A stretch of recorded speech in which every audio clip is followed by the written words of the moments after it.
ఆదివారం బీజేపీ నాయకులు కంది శ్రీనివాస్ రెడ్డి మంచి మనసుతో అట్టహాసంగా ప్రారంభించిన నిత్యాన్నదాన కార్యక్రమం నిర్విరాగా కొనసాగుతుంది. నిత్యం వందలాదిగా తరలి వస్తున్న వారి ఆకలి తీరుస్తూ కంది శ్రీనివాస్ రెడ్డి ప్రజాసేవ భవనపూర్ణదేవిగా విరాజిల్లుతోంది.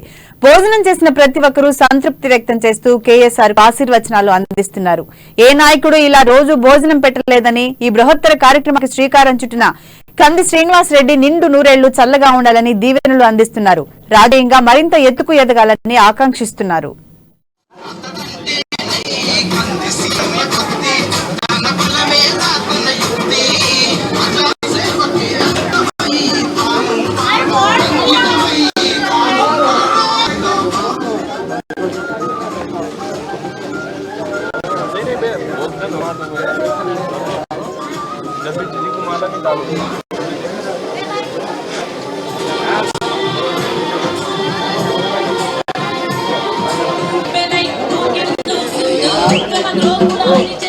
Come on,